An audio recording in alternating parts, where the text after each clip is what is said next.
반도체 회사가 돈을 엄청나게 벌었습니다. 현금이 미친 듯이 들어옵니다. 그러면 주주 입장에서는 당연히 기대합니다. 이제 우리한테도 좀 돌려주겠지? 그런데 여기서 문제가 생깁니다. 샌디스크가 움직입니다. 마이크론도 움직입니다. 시장에 계속해서 메시지를 던집니다. 우리가 벌어들인 현금을 주주 가치로 연결하겠다. 그러자 시장이 반응합니다. 그런데 SK하이닉스를 보면 투자자들의 답답함이 나옵니다. 아니, 지금 이렇게 돈을 잘 벌고 있는데 왜 현금을 이렇게까지 중요하게 보는 거지? 여기서 아주 중요한 문제가 등장합니다. 반도체 기업이 현금을 많이 쌓아놓는 것은 정말 주주에게 좋은 것인가? 아니면 오히려 시장에 우리도 결국 사이클 산업이라고 생각합니다. 다운 사이클을 대비해서 현금을 쌓아놓겠습니다. 라는 신호를 보내는 것일까요? 월가가 무서운 이유가 바로 이것입니다. 단순히 배당 좀 주세요. 라는 이야기가 아닙니다. 당신들은 앞으로도 계속 성장할 수 있는 회사입니까? 아니면 결국 사이클을 기다리는 회사입니까? 이걸 묻고 있는 겁니다. 그런데 오늘 영상에서 더 충격적인 이야기를 하나 하겠습니다. SK하이닉스의 주주 환원을 이야기하다 보면 자연스럽게 삼성전자가 등장합니다. 그리고 삼성전자를 이야기하다 보면 또 하나의 엄청난 변수가 등장합니다. 바로 삼성 파운드리입니다. HBM이 단순히 메모리 사업만 바꾸는 게 아니라 삼성 파운드리의 가장 큰 약점이었던 고객 부족 문제까지 건드리기 시작했다는 겁니다. 오늘 이 두 가지를 연결해서 보겠습니다. 주주 환원 전쟁, 그리고 HBM이 만든 삼성 파운드리의 반전 가능성. 도대체 반도체 업계에서 무슨 일이 벌어지고 있는 걸까요? 샌디스크와 마이크론이 왜 움직였나? 먼저 샌디스크부터 보겠습니다. 시장이 반도체 기업을 바라보는 기준이 변하고 있습니다. 예전에는 단순했습니다. 매출 얼마? 영업이익 얼마? EPS 얼마? 그런데 지금은 아닙니다. 시장에서는 묻습니다. 그래서 그 현금으로 뭐 할 건데? 이게 중요합니다. 회사가 현금을 벌어도 계속 공장 짓고 계속 투자하고 계속 현금만 쌓아놓는다면 주주가 보기에는 답답할 수 있습니다. 반대로 배당하고 자사주를 매입하고 자사주를 소각하고 장기적으로 주당 가치를 높이는 정책을 명확하게 제시하면 시장 입장에서는 평가가 달라질 수 있습니다. 이것이 바로 리레이팅입니다. 리레이팅이란 대체 무엇인가? 리레이팅은 쉽게 말하면 이 회사 우리가 생각했던 것보다 좋은 회사였네? 라고 시장이 평가를 바꾸는 것입니다. 같은 이익을 내더라도 시장에서 10배를 인정받던 기업이 15배를 인정받게 된다면 주가는 크게 달라질 수 있습니다. 그리고 주주 환원은 이 과정에서 중요한 역할을 할 수 있습니다. 왜냐하면 기업이 앞으로 벌어들이는 현금을 주주에게 돌려주겠다 라는 메시지를 명확하게 보여주기 때문입니다. 특히 반도체 같은 사이클 산업에서는 이게 중요합니다. 왜냐하면 시장은 항상 의심하기 때문입니다. 지금 이익이 최고점 아닌가? 이 질문입니다. 가장 무서운 질문. SK하이닉스가 지금 엄청난 이익을 벌었다라고 해보겠습니다. 시장은 박수를 칩니다. 그런데 동시에 생각합니다. 여하. 그런데 이게 5년 뒤에도 유지될까? 여기서 주주 환원이 등장합니다. 만약 기업이 현재의 현금 흐름을 적극적으로 주주에게 돌려주겠다라고 한다면 시장에서는 이 회사는 현재 현금 창출력을 자신하고 있구나 라고 해석할 여지가 있습니다. 반대로 현금을 최대한 쌓겠습니다 라고 한다면 일부 투자자는 혹시 경영진도 지금 이익이 영원하지 않다고 생각하는 것 아닌가? 라고 해석할 수도 있습니다. 물론 이것이 무조건 맞다는 이야기는 아닙니다. 하지만 바로 이런 시각 때문에 자본 배분 정책이 중요해지는 겁니다. SK하이닉스에 대한 투자자들의 불만, 여기서부터는 상당히 민감한 부분입니다. 일부 투자자들은 SK그룹의 자본 배분이나 경영 판단에 대해 강한 불만을 가지고 있습니다. 특히 지금처럼 현금이 빠르게 들어오는 시기에 왜 더 공격적인 주주 환원을 하지 않느냐? 라는 문제 제기입니다. 하지만 여기서 반드시 구분해야 합니다. 경영진이 실제로 어떤 의도를 가지고 있는지는 외부에서 단정할 수 없습니다. 한탕하려 한다, 돈을 아까워한다, 이런 표현은 투자자 커뮤니티에서 나오는 비판적 표현일 뿐입니다. 중요한 것은 감정이 아니라 실제 주주 환원 정책과 자본 배분 결과입니다. 이걸 봐야 합니다. 그런데 삼성전자는 여기서 삼성전자가 등장합니다. 삼성전자 역시 FCF 기반의 주주 환원 정책을 시행해왔습니다. 이 부분 때문에 시장에서는 삼성전자는 최소한 자본 배분에 대한 예측 가능성을 어느 정도 제공하고 있다라고 평가하는 시각이 있습니다. 그리고 이게 굉장히 중요합니다. 주주 입장에서는 내년에 얼마나 받을지 아무도 모른다 보다 최소한 어떤 기준으로 환원하겠다라고 약속하는 기업을 더 편하게 볼 수 있기 때문입니다. 결국 예측 가능성 자체가 기업 가치가 되는 시대가 되고 있는 겁니다. 그런데 진짜 대형 변수는 삼성 파운드리. 여기까지 들으면 그래서 SK하이닉스와 삼성전자 중 누가 더 좋다는 거냐? 라고 생각하실 겁니다. 그런데 오늘은 여기서 완전히 다른 이야기를 해야 합니다.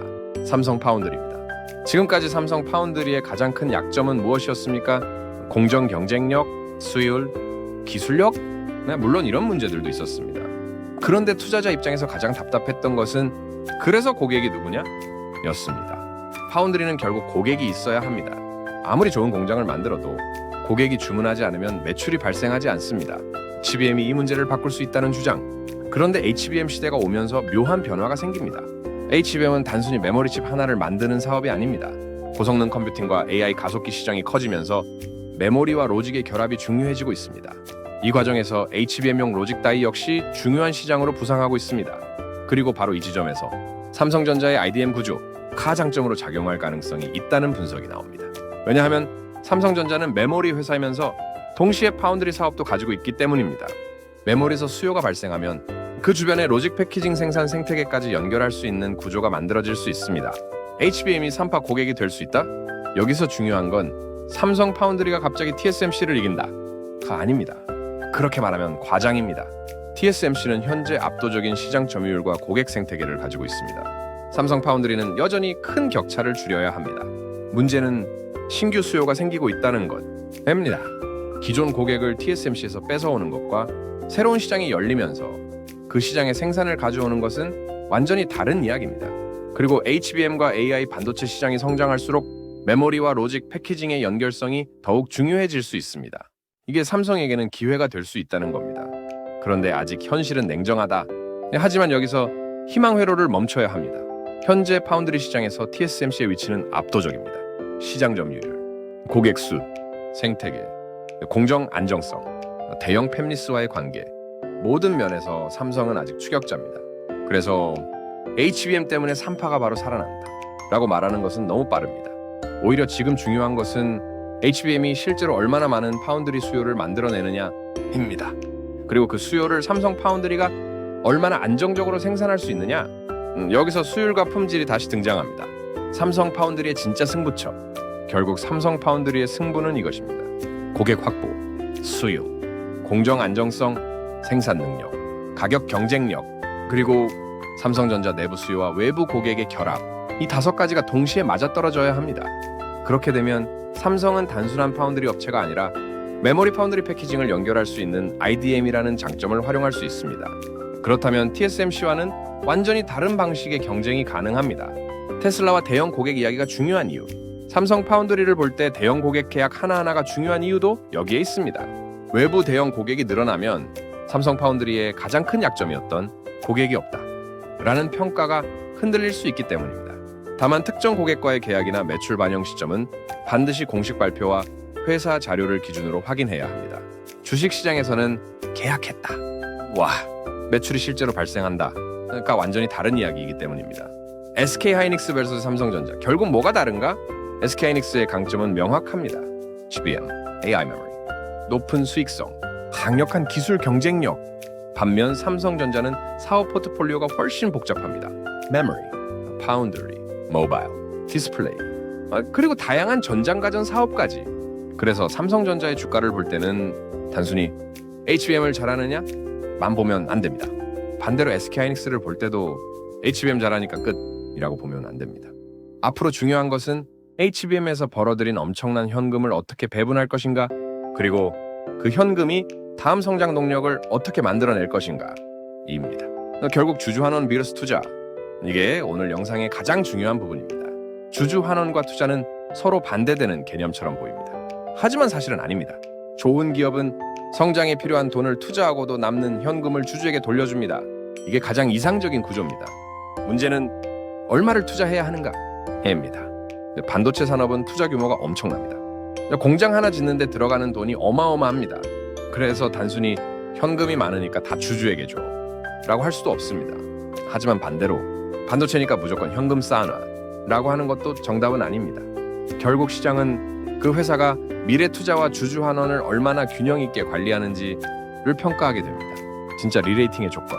그렇다면 반도체 기업이 진짜 리레이팅을 받으려면 무엇이 필요할까요? 첫 번째, 이익의 지속성. 두 번째, FCF 증가. 세 번째, CapEx 동력. 네 번째, 예측 가능한 주주 환원. 다섯 번째, 미래 성장 동력. 이 5가지입니다. 샌디스크와 마이크론의 움직임을 단순히 주주 환원 많이 해서 올랐다 라고 볼 게 아니라 시장이 이 회사는 앞으로 벌어들인 돈을 주주 가치로 연결할 수 있겠구나 라고 생각하기 시작했는지를 봐야 합니다. 최종 결론. 결국 오늘 이야기의 결론은 상당히 간단합니다. 기업이 돈을 많이 버는 것만으로는 부족합니다. 그 돈을 어디에 투자할지, 얼마를 남길지, 얼마를 주주에게 돌려줄지, 그리고 그 투자가 실제로 미래 성장으로 연결되는지를 보여줘야 합니다. SK하이닉스는 지금 엄청난 돈을 벌고 있습니다. 그래서 오히려 시장의 요구가 더 까다로워질 수 있습니다. 요아, 돈 많이 버는 건 알겠어. 그런데 앞으로 그 돈을 어떻게 쓸 건데? 이 질문입니다. 반대로 삼성전자는 주주 환원만 볼 회사가 아닙니다. 삼성전자에게는 엄청난 변수가 하나 더 있습니다. 삼성 파운드리. 그리고 그 파운드리의 미래를 바꿀 가능성이 있는 변수 중 하나가 HBM과 AI 반도체 생태계의 성장입니다. 아직 삼성 파운드리가 TSMC를 따라잡았다는 이야기는 절대 아닙니다. 현재 격차는 여전히 큽니다. 하지만 시장이 바뀌고 있습니다. HBM이 커지고 AI 반도체가 커지고 메모리와 로직의 연결이 중요해지고 패키징의 중요성까지 올라가고 있습니다. 이 과정에서 삼성전자가 IDM이라는 장점을 제대로 활용한다면 파운드리는 삼성전자에게 다시 한번 거대한 성장 옵션이 될 수도 있습니다. 반대로 수율과 고객 확보에서 계속 문제가 발생한다면 아무리 좋은 이야기를 해도 시장은 믿어주지 않을 겁니다. 그래서 앞으로 삼성전자를 볼 때는 HBM만 보지 마십시오. 삼성 파운드리를 보십시오. SK하이닉스를 볼 때도 HBM 점유율만 보지 마십시오. FCF와 자본 배분을 보십시오.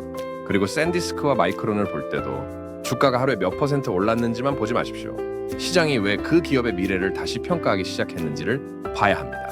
결국 주식시장에서 가장 무서운 것은 실적이 좋은 기업이 아닙니다.